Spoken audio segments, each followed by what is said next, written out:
Skyrim Survival Mode adds extra immersion into the world of Skyrim. Having to worry about food and sleep and staying warm can really bring you into the world itself. But what if, in this game all about leveling up your character, you decided to stay at level 1 while in survival mode? Can you beat Skyrim Survival Mode at level 1? Let's go over the basic rules while the intro plays. 1. Obviously I'm not allowed to level up. I can naturally level up my skills by using them, but I'm not allowed to upgrade my health, magicka or stamina, or get any perk points. Basically, I have to be at level 1 when I kill Alduin in Sovngarde. 2. The game mode has to always be set to survival mode. I can't have it in survival during the intro to the game, but once I'm out in the world I have to enable it. 3. Once again, I'm allowed to use glitches and exploits as long as it stays true to the nature of the challenge. While going through the intro, I noticed things looked a bit weird. The characters looked like they had makeup on and textures looked better than usual. I swear, I thought I didn't have any mods enabled, but once the game autosaved a character creation, I quit out of the game and opened Vortex to double check. Yeah, I totally forgot I downloaded a bunch of mods after the last Skyrim video. So now, with a fresh vanilla game, let's create our character. I wanted to really create a character that showed how fucking stupid this challenge is. After destroying any hope this man had of getting a girlfriend, I gave him the perfectly fitting name, Snide Clyde. I think the name matches his nose well. The intro to the game played out normally. Dragon saved me, headsman died, whole town fell into disarray, did some parkour around said dragon, and ended up in the keep with Ralof. Because the intro doesn't allow you to turn on survival mode, I just went through as normal. It's also important to mention that for these challenge videos, I'm playing on adept difficulty. It's basically the normal difficulty of Skyrim, and I think it reflects what most people's playthroughs would be like for the most part, so you can follow along at home. This channel also now has memberships open.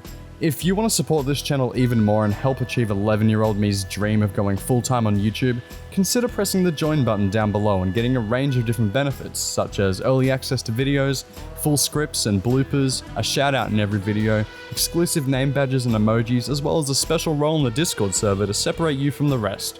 It's not at all necessary, please only consider if you have the spare change. Anyway, I won't waste your time any longer. Now I'm out in the open world, I turn on survival mode, and the real game begins. Right at the start, this really wasn't too hard. I killed these bandits, cleared Embershard, and made it to Riverwood. There, I bought all of Lucan's food, offered to find the Golden Claw, lie to Camilla to get Faendal as a follower, and head to Bleak Falls Barrow to get the goods.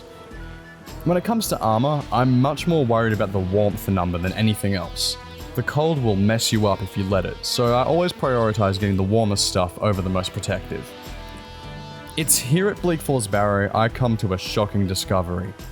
My character had to sleep, so I thought, oh, no problem, there's a bedroll right here, only to realize that when I sleep, my character levels up. In survival mode, it automatically levels you up when you sleep. So this challenge turned from a level 1 challenge to a no sleeping challenge really quick. This completely fucked me over. I quit out of the game and reload my last save, and keep going forward. I go through the dungeon, realize Faendal is missing, go all the way back outside and see that he's just been chilling out here with a bandit in the cold. I drag him back inside and complete the dungeon without too much hassle. Once I get outside, I check my stats to see how much not sleeping is affecting me. This is where I realize how bad this challenge is going to be.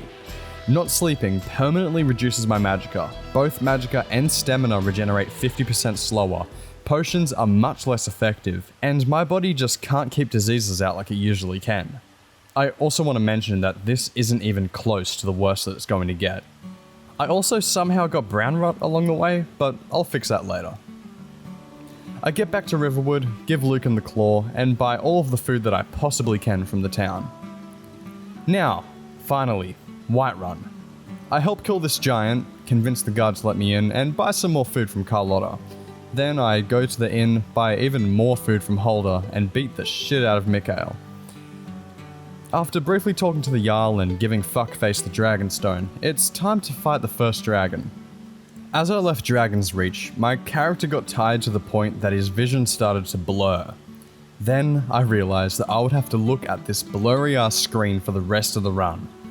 I make my way to the watchtower, and at the start, I just go straight in for the attack with my axe. but then I almost died and got scared, so I went up to the top of the tower and used my bow to finish him off. I suck the soul out of it, get some magic powers, and head back to Dragon's Reach to become Thane.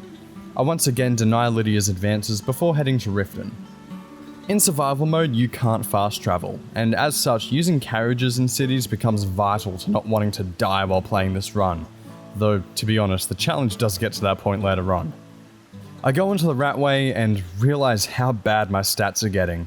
I've got next to no magicka available anymore, which means that I can barely use healing spells. I've also got no stamina because now I've gotten to the point that magicka and stamina don't regenerate by themselves anymore, even if I use the weight mechanic. So I have to use potions to get them back, but they only do 20% of what they would normally do because I'm so tired. I managed to get through the door to do this exploit without sprinting and get as much money and resources as I physically can. After this, I leave the Ratway and make my way to Iverstead to start the journey up to 7,000 steps. On the way to Iverstead, however, I also discovered that my health doesn't regenerate at all either. It doesn't say that in the active effects tab, but goddammit, that's what's happening. This means that my health also struggles from the same issues as before, meaning I can only use potions that do 20% of what they would normally do to heal me. After a long struggle, I managed to evade the Frost Troll again and make it to High Hrothgar.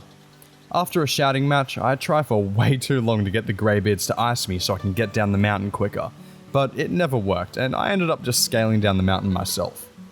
I then made my way to Whiterun, took a carriage to Morthal, and made it to Ustengrav where the horn should lay. I died, and nearly died, a lot in here, and the problem is that nothing regenerates at all naturally and I can't use restoration to heal me, so I have to solely rely on potions to get my stats back like I said before, but you know, like I said, they only do 20% of what they would usually do. So if I go into a combat encounter with like 15 to 20 healing potions, chances are I'm coming out of it with less than 5 left and not even at full health. Not to mention that now I'm not even going to bother with stamina, so no power attacks and no sprinting at all. I slowly make my way through the dungeon, die when trying to get through the end bit, so I use my bow to destroy the webs from afar so I can run straight through, and realise all of this stress was for nothing. Now it's time to go smack the shit out of Delphine. I make the treacherous journey to Solitude and almost freeze to death on the way. I get in a carriage, head to Whiterun, and buy myself a horse.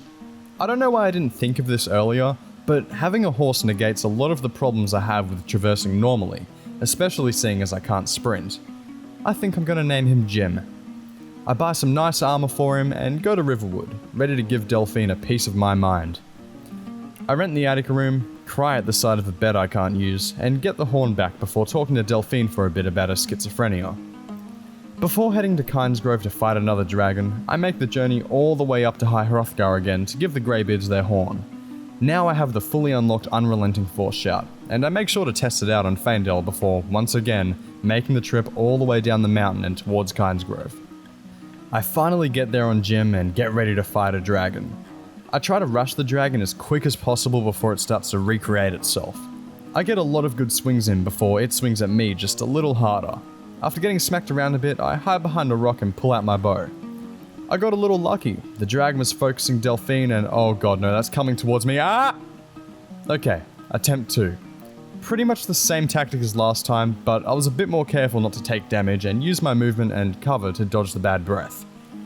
After a bit of a fuss, I resorted to my bow and finished the dragon off. After making the journey back to Riverwood, Delphine sends me off on an espionage mission in the base of the Thalmor. I talk to Malborn in Solitude before giving him all of my important stuff and doing a nudie run all the way from the city to Delphine, who's waiting at the stables. I finally get some nice clothes on, get my invitation, and go to get my spy on. Arriving at the embassy, I go straight to troublemaking. This guy causes a scene, and Malborn and I slip out the back before anyone notices. The embassy turned out to be one of the more difficult areas of the challenge, and actually got me at one point to turn the difficulty down to novice. I do turn it back up every now and then, but I do want to make a statement now that most of the challenge from here on out will be on novice difficulty due to the difficulty spike. Plus, the challenge is not to sleep and to stay at level 1. I never made any other promises. After dying a lot, I managed to get past most of the Thalmor. They follow me into this cellar where I managed to, through a lot of trial and error, find out that this Thalmor mage has a paralysis scroll on his body. So now I have a strategy. Get as many as I can with unrelenting force. While they're down, focus on the mage and take his scroll. Lure them all into a room and use the scroll to paralyze them. Then it's easy pickings. After figuring out that one with Snide Clyde's huge noggin, I release this guy and kill Malborn for once again being an ungrateful prick. Oh great, now I'm going to be hunted for the rest of my life. Shut the fuck up, I just saved your ass! I went down the trapdoor to the Frost Troll's lair. This guy decided to run straight past the Frost Troll, and I really doubt that went well for him. I managed to kill the troll by basically cheesing it, and sent enough arrows into him to turn him into a bloody Swiss cheese. I exit the cave, and to my absolute surprise, the prisoner actually survived. He's also in nothing but Hessian sack pants, so I doubt he would have lasted long anyway out here, but I'm thoroughly impressed. I make my way back to Solitude, take the cart to Whiterun, and ride my horse back to Delphine to tell her about what happened. After having a totally girly pop gossip sesh, I'm sent out to retrieve another vital member to the tea party, Esbern. I take the cart to Riften, crawl through some sewers, murder some elves, the usual really. I retrieve this old man and once again go back to Riverwood to see what's next in the plan. There really is a lot of back and forth in this game.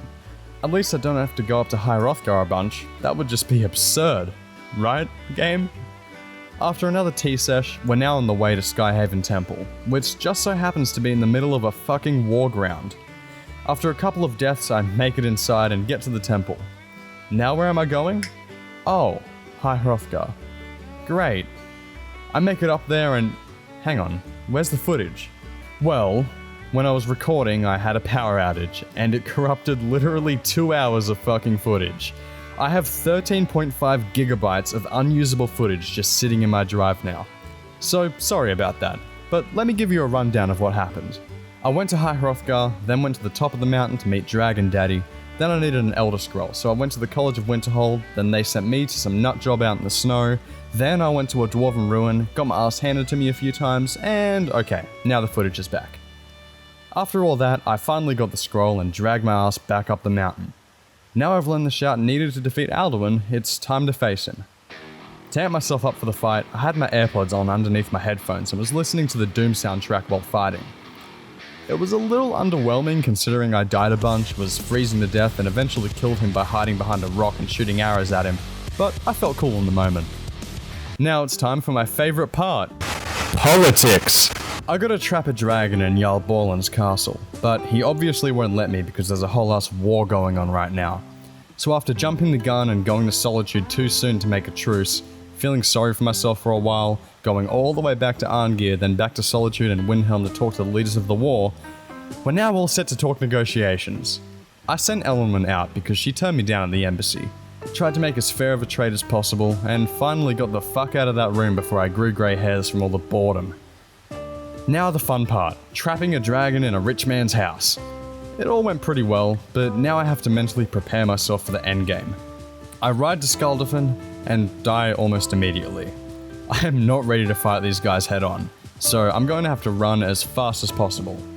And to make it even better, I didn't save, so now I have to trap the dragon again, and now I'm really ready to finish this goddamn game.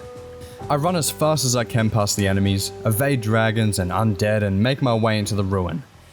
It was around this point that I realized I had made a fatal mistake. I didn't bring any fucking food with me. Faendal had all my spare food, but he kind of disappeared after I sent him down a mountain, and he wouldn't have come with me here to Skuldafn anyway. So now I have to beat the game while tired and hungry. I slap around a few Draugr, beat a few puzzles, and make my way back outside. I run as fast as I can to the portal, get into it before the Dragon Priest can close it, and now I'm in Sovngarde, the endgame. I had a sigh of relief when I got here. As it turns out, you don't need to eat or sleep in Sovngarde, which makes sense because it's basically heaven. But that means I get my stamina back and the screen isn't blurry. For some reason I didn't get my magicka back, which by all accounts should have happened, but that's okay. I've gone this long without it, I'll be alright. I slap this tall guy around, have a grand old chat with some dead people, and now I'm ready to save the world. It was an honourable fight, one that would go down in the history books. Beast's teeth meet steel and shouts rippled out into the sky. I emerged victorious, and beat Skyrim Survival Mode at level 1. But wait, that's not it just yet. After making it back into the mortal plane, I think it's about damn time Snide Clyde gets some rest. After all, he just saved the world looking like the Russian sleep experiment. I go into the tavern in Whiterun after almost freezing to death going down the mountain, order some food, and for the first time in what would be weeks in this game, slept. I wanted to see what level I would be at, and after fairly evenly spreading my stats out and seeing the world clearly for the first time, I came out at level 10. For some reason I thought it would be more, but it's a nice round number, so I won't complain. Thank you all so much for watching. If you enjoyed this video and want to see more, make sure to like and subscribe. Consider becoming a member if you want to support this channel even further, and join the Discord server to become part of the nice little community we're growing over there. Have a wonderful day.